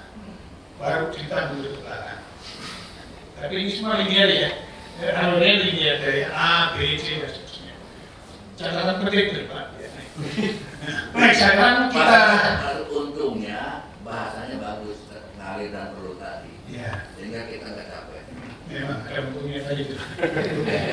Baik, sekarang kita mendengarkan pengakuan dari Mas Bud ya, bagaimana proses kreatif. Saya dengar penelitiannya, meskipun tadi disebutkan kekurangan itu penelitiannya cukup lama loh, untuk bisa menulis ini 10 tahun lebih. Ya, betul 10 tahun lebih ya. Nah, mari kita dengarkan bagaimana proses kreatif ya, terjadinya buku ini. Silakan Mas Bud. Selamat pagi teman-teman semua. Terima kasih sudah datang ya, sudah ikut meramaikan peluncuran buku ini. Terima kasih kepada para pembicara di samping saya. Mestinya sebelum menerbitkan novel ini saya minta dibaca dulu kan. Ini satu kesalahan. Sesudah jadi berani-beraninya menyerahkan novel ini ke hadapan pembicara ini. Cuman memang ya kalau memang saya mintakan Prof. Agus atau Pak Maman ini membaca, mungkin seperti kita sudah lebih sempurna. Tapi kalau saya takutnya beberapa teman juga saya minta baca, ya boleh baca. Terakhir baru mereka mau baca gitu. Itu seperti itu. Ya, tapi yang namanya karya sastra ya terutama. Ini saya buat karya sastra namanya novel sesudah diterbitkan itu sudah jadi milik publik ya, bukan milik saya lagi. Gitu. Kalau ini karya historiografis seperti tadi disinggung oleh Profesor Agus, ya itu mungkin bisa jadi kritik. Profesor kritik, saya balas kritik gitu. Tapi ini dua-duanya nih. Novel juga, sejarah juga.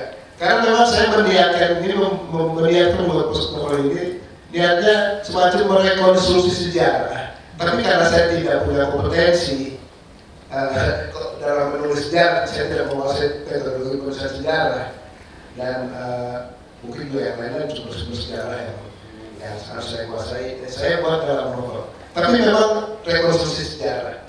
Ada beberapa tokoh-tokoh yang memang fiksi, dalam arti fiksi itu melengkapi saja tentang cerita sejarah. Tentang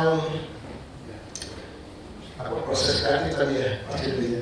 Ya, mengapa saya menulis novel ini? Pertama, saya tertarik pada tokoh dalam novel ini. Sebetulnya tokohnya fokus pada satu tokoh, Sanjaya itu.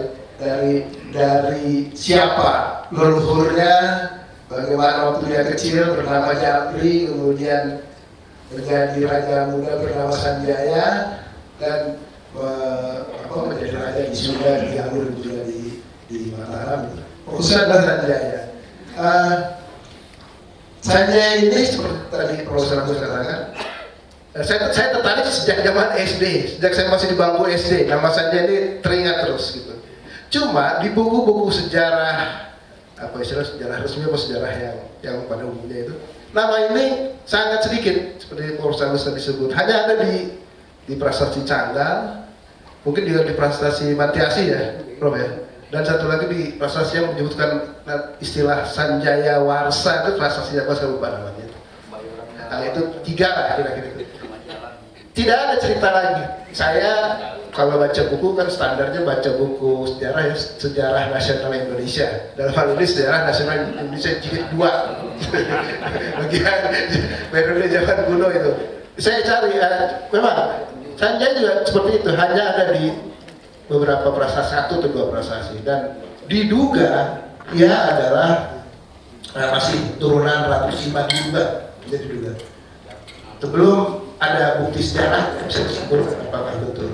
Nah, tapi saya mendapatkan cerita dari tadi disinggung Profesor Agus juga, naskah Pangsakerta dan naskah dan Carita Palahyangan. Nah, terlepas dari kontroversi naskah ini, keotentistik keabsahannya, keasliannya, sumbernya, cerita tentang Sanjaya banyak sekali dan menarik gitu, Prof. Menarik bagaimana dia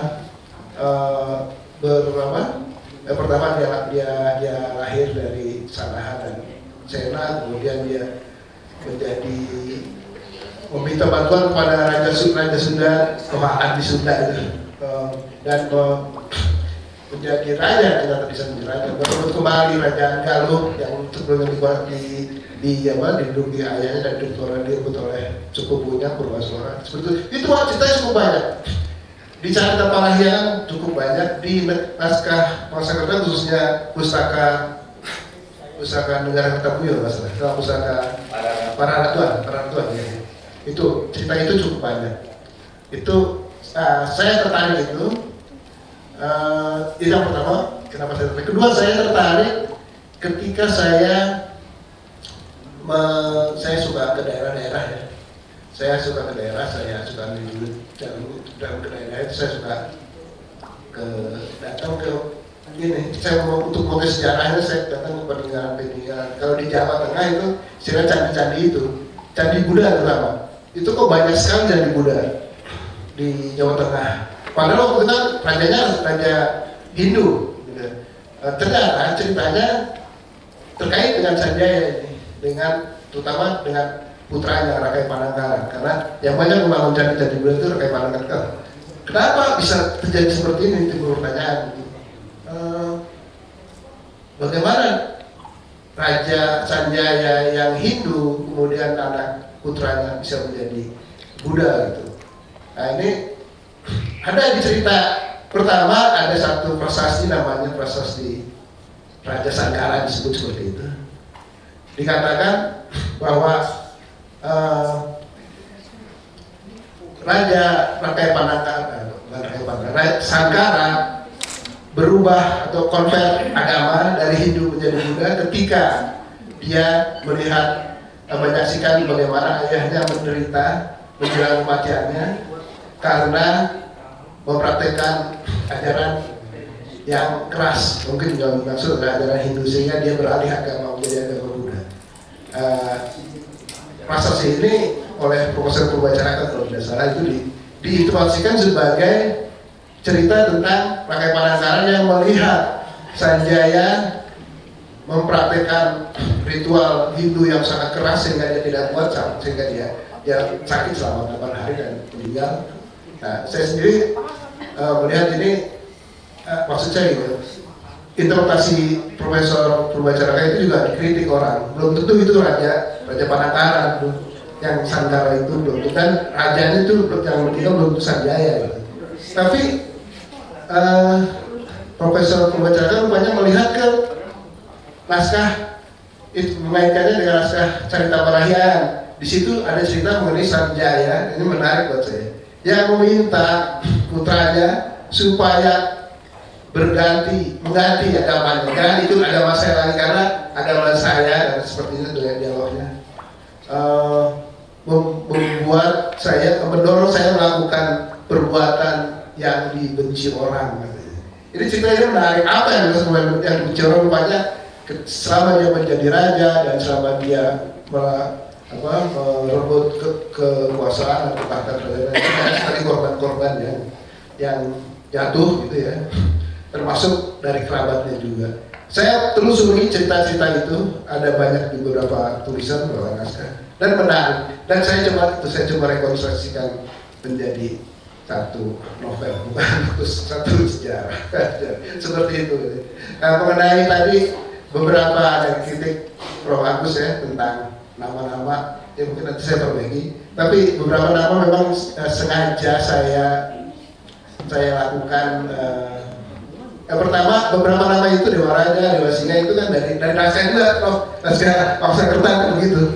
Meskipun orang arkeolog pasti bilang ini tidak mungkin jadi tidak semuanya bisa jadi nama raja itu. Tapi beberapa nama seperti Kalinga saya ambil efek puitisnya. Dan nama Kalinga yang sudah dikenal waktu SD, saya kenalnya namanya Kalinga. Setelah kuliah baru dinamakan namanya Holing gitu. Ya seperti itu saya kira. Jadi ini novel meskipun berupa rekonstruksi sejarah, tapi tetap ada beberapa unsur kesengajaan. Sengaja saya lakukan untuk mengambil efek puitis dan efek sastrawi. Saya kira itu yang bisa saya sampaikan sementara. Terima kasih. Terima kasih. Ya, nah mungkin tiba waktunya barangkali ya memang ini sebetulnya bukti yang paling penting itu perayaan. Ya, jadi tidak harus ada perbuatan yang keras gitu ya, sampai banting-banting meja dan Jadi tapi kalau ada reaksi atau respon, ada pertanyaan atau mungkin ada komentar atau apa, monggo dipersilakan. Iya, kalau begitu saya mewakili aja pertanyaan. Pada waktu menggambarkan latar kerajaan misalnya itu yang terbayang kan ini kan tidak mungkin ya yang lalu itu dihadirkan. apa yang terbaik itu keraton sekarang, misalnya lihat survei ke Jogja, lihat keraton di Jogja, lalu lihat struktur keratonnya seperti itu gimana itu Pak? Ya, terima kasih. Ini berkaitan dengan mungkin kritik dari Pak Maman tadi juga ya. Saya memang terasa ketika menulis ini seperti banyak pengendalian, saya tidak ingin terlalu pelan-pelan ya. Pertama ini juga menulis pemula, tapi ketika menulis penggambarkan penggambaran tentang istana dan sebagainya, mungkin adalah salah satu dari istana lain itu hampir tidak ada bedanya seperti itu. Tapi seperti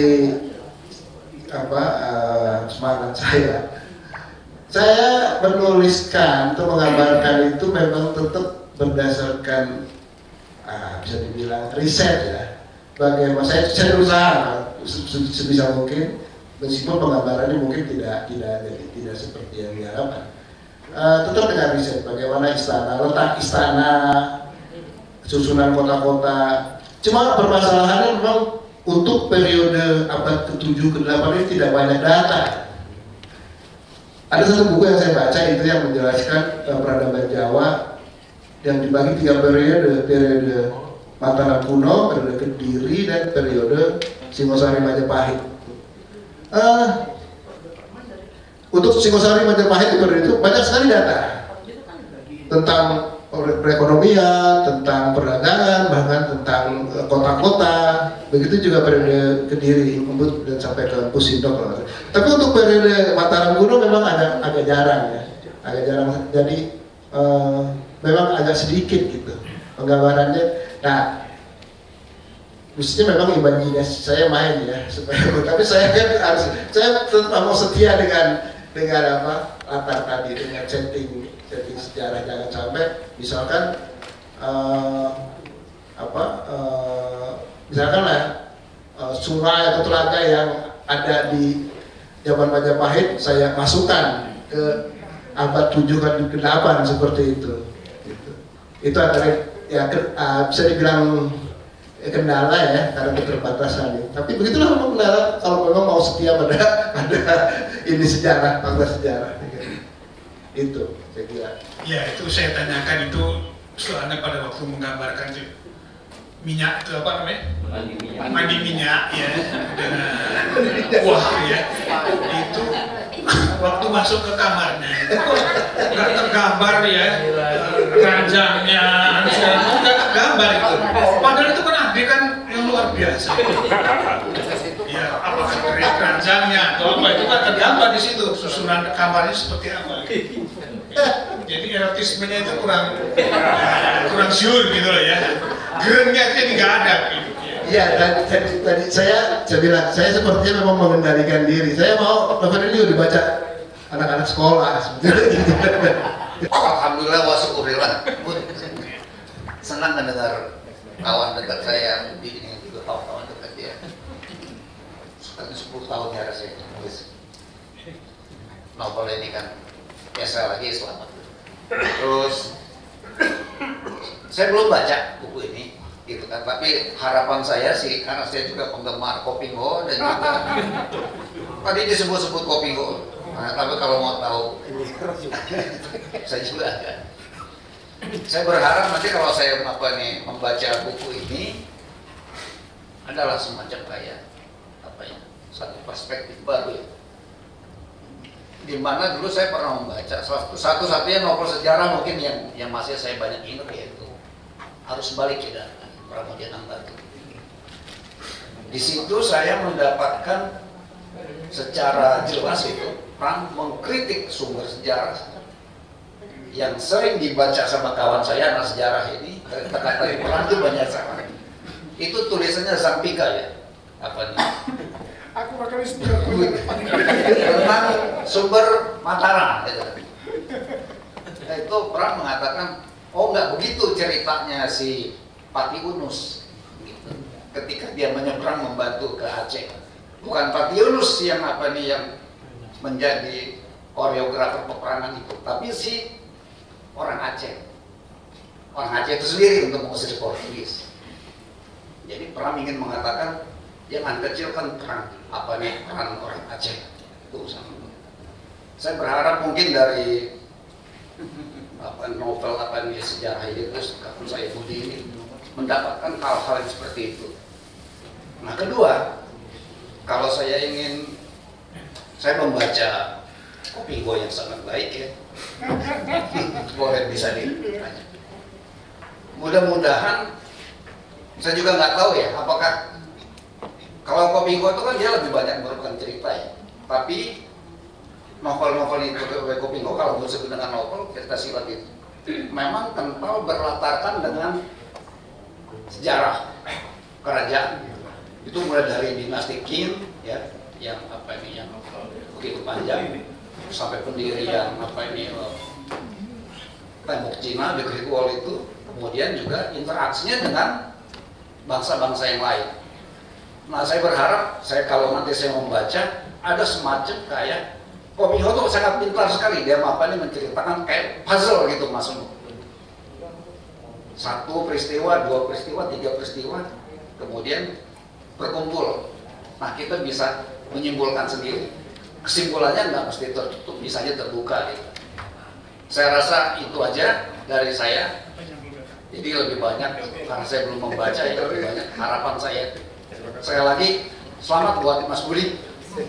Saya sebetulnya agak iri sebetulnya hari ini, karena sebetulnya beberapa tahun yang lalu di Wismar ini, di Langkas itu, kami berdua bicara dengan Mas Budi, berlomba mau nulis novel sejarah, begitu ceritanya. Saya sebetulnya sudah mulai, tetapi saya kira ini Mas Budi ini agak membalikkan sejarah ini. Mas Budi yang orang Jawa ternyata lebih berani daripada saya yang orang Batak.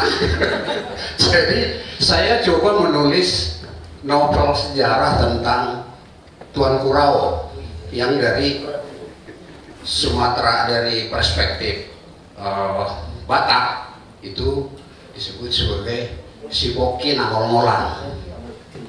Tetapi ternyata di situ juga ada ternyata itu cerita tentang incest gitu ya. Terus kemudian ternyata dalam perkembangannya kemudian itu ada berhubungan dengan soal hubungan antara Batak dengan Minang, yang di situ juga ada terlibat soal agama.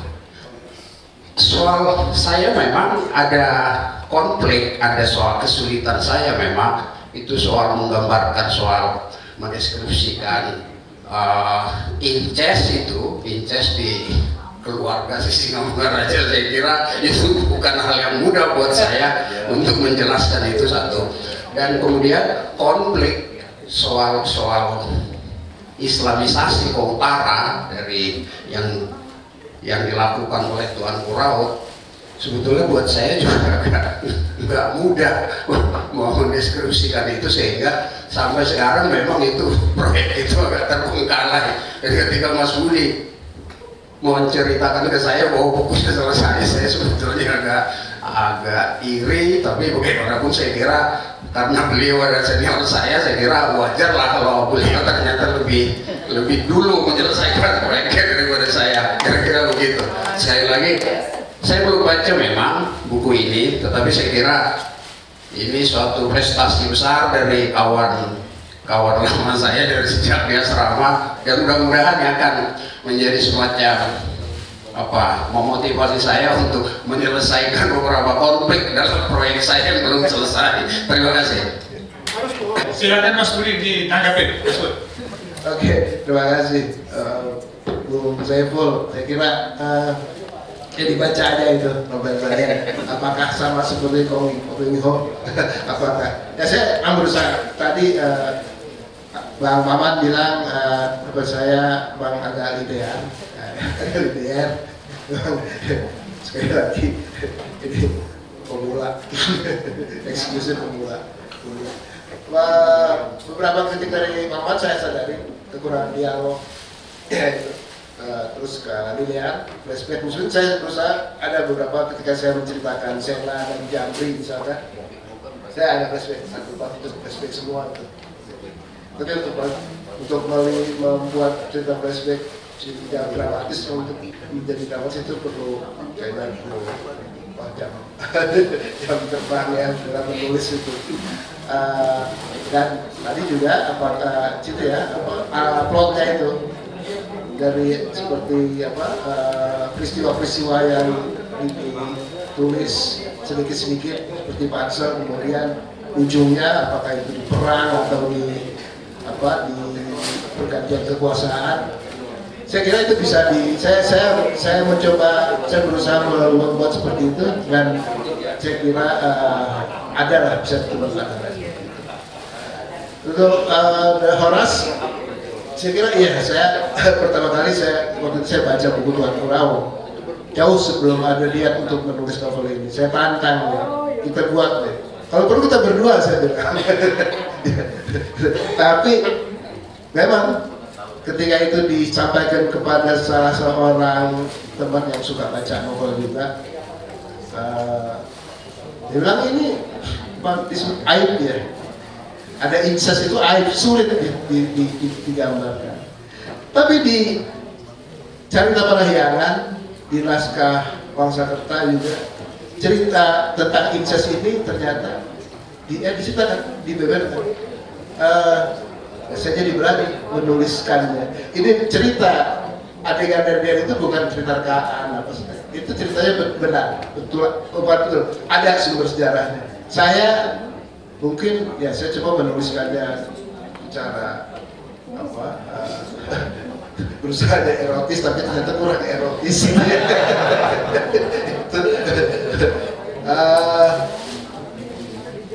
Tapi ya seperti itu. Terus kedua lagi, memang saya seperti mengendalikan untuk tidak terlalu erotis dengan ketika yang hero tadi. Dan tentang Koping Ho, saya juga tidak, saya berusaha, saya menahan diri untuk tidak masuk jadi cerita silat, karena saya tidak menguasai silat, tidak menguasai jurus-jurus silat. Yang pesilat itu istri saya di belakang, dia pesilat itu. Mungkin kalau saya harus seperti Koping Ho, ada jurus-jurus silat, ada silat yang harus dibantu sama itu. Sekali lagi, ini novel pertama saya. Sudah setua bangka ini baru menulis novel. Jadi akan banyak, mungkin jadi ya akan kelihatan banyak beberapa kekurangan. Saya kira itu. Pertanyaan saya untuk Prof. Agus sebenarnya, mungkin tidak langsung terkait dengan novelnya Budi. Itu tentang semacam interpretasi sejarah baru. Contohnya adalah interpretasi tentang sejarah Pajajaran sebagai kerajaan Islam. Ini kayaknya Sunda, jadi saya teringatnya kepada itu. Ada yang ngarang seperti itu, apakah itu termasuk sejarah baru atau usulan sejarah baru atau bagaimana? Saya menganggap sebagai poster sebenarnya, semacam rekaan ulang, meskipun dengan data ya, saya nggak tahu ya, bahwa kerajaan-kerajaan itu adalah Islam. Mirip juga dengan kisah Surabaya misalnya gitu ya.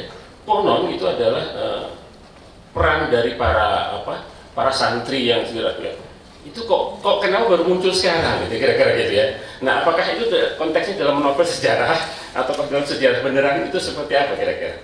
Terima kasih. Terima kasih pertanyaannya. Saya berdiri aja, soalnya kebanyakan duduk. Lupa berdiri. Jadi begini Pak, belakangan ini ada tafsir yang kemudian dilempar ke masyarakat, misalnya Gajah Mada itu Islam. Namanya sebenarnya Gaj Ahmad. Jadi dia namanya Ahmad sebenarnya.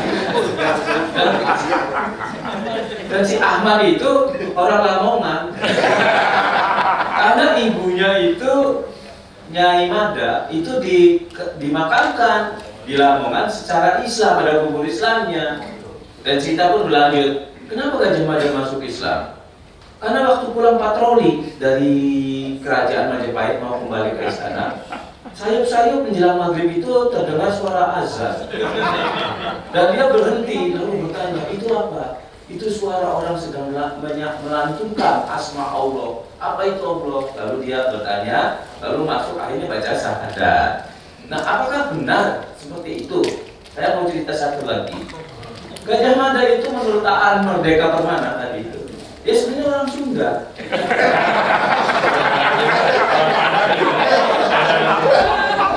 Orang Sunda yang sebenarnya dia jatuh cinta pada Dian Pitaloka Citra Rasmi sendiri yang akhirnya terbunuh di Bubat itu. Jadi banyak tafsir. Lalu tentang kuburan Gajah Mada itu dibicarakan di mana-mana. Antara lain ya ada kuburannya di Lampung, ada kuburannya di Buton, ada kuburannya di beberapa tempat yang belum ada di Indramayu. Jadi pertanyaan tadi bahwa kerajaan Pakuan Pajajaran itu sebenarnya Islam dan kemudian baru masuk agama Hindu kemudian belakangan. Jadi Islam itu ada yang menafsirkan sudah masuk ke tanah Jawa sejaman dengan Nabi. Jadi ketika Nabi masih ada upaya Islamisasi ke tanah Jawa. Tapi itu beritanya dari luar, Pak. Bukan dari berita dari dalam. Berita dari dalam negeri sendiri itu masih samar. Pertanyaannya tadi, apakah itu merupakan suatu penawaran sejarah baru? Selama datanya ada dan otentik, itu kita bisa tulis sebagai suatu bentuk historiografi baru. Tetapi kalau datanya cuma angan-angan, datanya nggak ada, ya nggak bisa. Walaupun dilempar beberapa kali tentang Gajah Mada itu, dan bahkan bukunya terbit berapa kali, tidak bisa. Karena datanya nggak ada, lemah sekali. Andai kata suatu ketika ada prasasti yang menyatakan bahwa Gajah Mada akhirnya memeluk Islam, prasastinya otentik abad 14 dengan huruf Jawa kuno dan bahasa Jawa, kita mau nggak mau percaya. Jadi selama nggak ada data, boleh menawarkan cerita, tetapi ya akhirnya cuma tawaran-tawaran yang tidak bisa dibuktikan secara ilmiah. Begitu sih jawabannya. Nah, kembali kepada Mas Bud. Mas Bud itu tidak melenceng dari konteks bingkainya itu abad 7 sampai 10 berdasarkan prasasti, carita parahyangan dan naskah. Tapi tadi juga saya menggarisbawahi pernyataan, saya tidak mungkin menggambarkan Keraton Majapahit ditaruh di abad ke-8. Deskripsi Keraton Majapahit itu lengkap di buku 8 sampai 12 Negara Kertagama. Tapi kalau dipindah deskripsi itu dijadikan Keraton Mataram, anakronisme nantinya, jadi kesalahan gitu. Karena kita nggak tahu bentuk Keraton Mataram. Tadi ada usulan dari Pak Moderator belum masalah. Bagaimana bayangin keraton begitu ya zaman Mataram? Gak ada data, Pak. Jadi saya membela Mas Bud dalam dia membela ini. Jangan-jangan itu keraton itu panggung, Pak. Bentuknya itu masih panggung, sehingga sampai sekarang kami di arkeologi tidak menemukan data artefaktual dalam bentuk yang keras. Data kerasnya nggak ada, karena terbuat dari kayu, bambu, ijuk, atapnya ijuk, lalu terbakar karena perang. Nggak ada data. Susah bayanginya. Di dalam carita parahyangan, betul Pak Suno kalau Anda baca sendiri itu si Puah Rababu itu datang ke Keraton Galuh, dia main-main di alun-alun. Lagi main di alun-alun. Kenapa sih dia datang ke alun-alun? Ini melanjutkan ceritanya, Pak. Kalau beliau nggak berani, saya cerita parahyangannya nih. Dia nonton karena ada keriaan di alun-alun Galuh untuk ramean. Waktu dia datang, ya di alun-alun Galuh si raja siapa? Mandi minyak itu melihat itu ada yang bening-bening di alun-alun. Siapa itu yang bening-bening? Coba namanya raja zaman dulu ya. Coba panggil ke sini gitu. Nah ternyata yang dipanggil itu istri kakaknya. Iya. Yang mandi minyak itu artinya coba Anda bayangkan mandi dengan minyak bersinar kan? Lalu kakaknya sempak wajah, giginya patah begitu. Ompong gitu, jadi sempak wajah. Lalu Pak Rababu keturunan bidadari yang turun waktu mandi di telaga. Cantiknya luar biasa seperti Supraba. Jadi cerita parahyangan aja tidak sampai detil menceritakan erotisme. Pak Sumo menuntut. Pak Sumo bingung Mas. Baik, terima kasih. Baik, wah terima kasih ya. Nah, seru juga, tapi waktu juga yang harus membuat kita mengakhiri pertemuan ini. Tapi ada satu pesan yang saya kira penting dari Gus Aris Menandang tadi ya. Jadi bukan lagi dari sekarang Gus ya, Gus Aris Menandang. Rasanya ini kan belum afdol kalau belum meninjau tempat ya candi-candi yang sudah disebutkan dalam novel ini. Jadi barangkali proposal atau proyek berikutnya adalah mengunjungi tempat itu. Ya. Setelah dari diskusi ini lebih afdol lagi kalau kita mengunjungi tempat itu. Betul ya. Dari Papua, dari Bogor. Ya, saya kira saya tidak usah menyimpulkan ya. Yang penting acara ini sudah berlangsung dengan asik saya kira. Terima kasih. Mungkin di lain waktu barangkali apa namanya cerita Silat Kopenggo akan bisa kita diskusikan di sini. Atau cerita apa nanti yang dari Batak ya, beras ya, bisa kita diskusikan di sini. Tinggal menunggu waktu. Baik, saya kira bisa kita tutup acara kita hari ini. Terima kasih. Tunggu Pak Lama Ya. Saya mau ada kata-kata penutup. Untuk silakan. Saya ingin menyampaikan kata-kata penutup tentang masalah ini. Ada suatu perkumpulan, suatu pertemuan antara seorang bijak dengan murid-muridnya. Lalu sang bijak itu bertanya pada murid, muridku, tempat apa yang paling suka dikunjungi? Lalu seorang murid mengangkat tangan. Saya Bapak, saya mau jawab. Iya silakan. Tempat itu adalah Roma. Bukan Roma. Tempat apa yang paling suka dikunjungi? Murid yang lain di sebelah sana mengangkat tangan. Bapak, aku yang mau jawab. Iya silakan. Tempat itu adalah India. Bukan anakku, bukan. Jadi apa? Aku Bapak yang paling belakang. Tempat itu adalah Cina. Bukan anakku. Bukan. Jadi tempat apa yang paling suka kita kunjungi? Masa lalu kita. Terima kasih. Ibu, terima kasih para pembicara dan juga moderator. Selesai sudah acara kita, tapi sebelum saya tutup, nanti kita foto bersama pada akhirnya untuk acara ini. Saya kira sekian, terima kasih dan selamat siang.